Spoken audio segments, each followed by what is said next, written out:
It's everyone's friend, it's Tyler. It's everyone's friend, it's Tyler.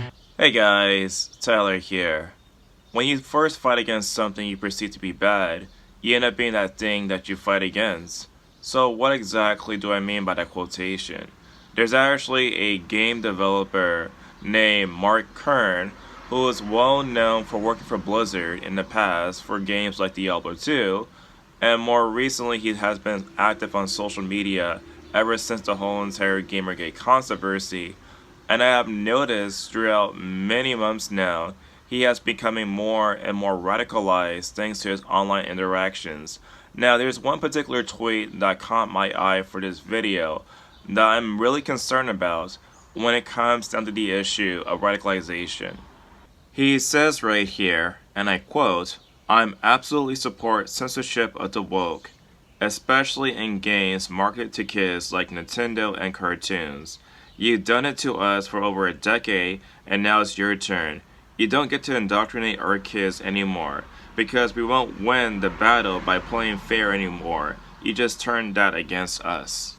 What is so sad about this whole entire situation was the fact that prior to his tweet, that Mark actually started a campaign to what he perceived to be censorship against Stellar Blade, because him and many people have noted that the outfits that the main characters have in the game were toned down for the release on launch, and so he started a campaign to make sure that the developers actually reinserted the original outfits for that particular game.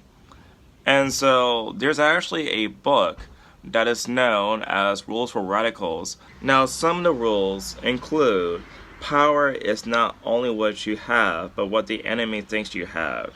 Never go outside the experience of your people. Whenever possible, go outside the experience of the enemy. Make the enemy live up to his own book of rules. I'll repeat that whole entire phrase again. Make the enemy live up to his own book of rules. So the logic of Mark's argumentation goes as follows.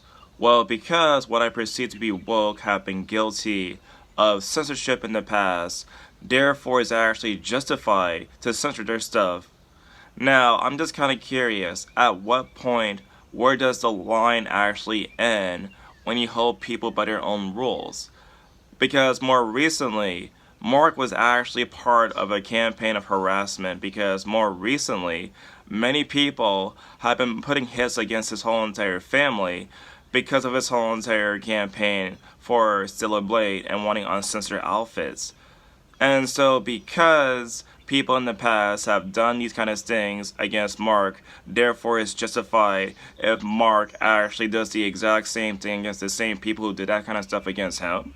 Back in ancient times, there was actually a stone tablet that was known as the Code of Ubarabi. That particular Code of Ubarabi would later inspire the Book of Exodus. Now, the direct quotation from both the Code of Ubarabi and the Book of Exodus is an eye for an eye and a tooth for a tooth. Meaning that if somebody does something bad to you, you do something bad in return back to them. The saddest part about that tweet is the fact that Mark now lacks any type of principles from here on out. That will mean that all the anti-censorship stuff that he did in the past will mean nothing now, because people, including myself, will look at him as a hypocrite. Because on one hand, you cannot necessarily fight against censorship, but on the other hand, you're calling for the censorship of other people. That right there does not make you any different than the people that you're actually complaining about. Not to mention, if you truly believe that what you're buying is not necessarily a good product, vote with your wallet and not buy the stuff. If enough people like myself and Mark and other people around me decide one day, hey, collectively, let's not support this kind of product, what you can do is vote with your wallet and not buy any type of product you perceive to be woke.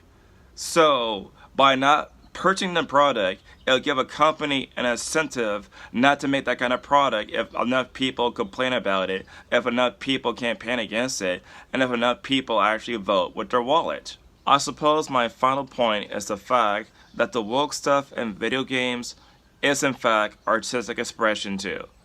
Yes, an artist can put any type of political messaging in their art.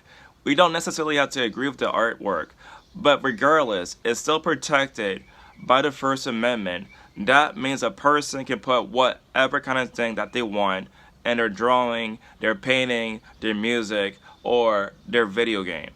And so, by censoring it, it's actually no better than the people you're complaining about censoring video games as well.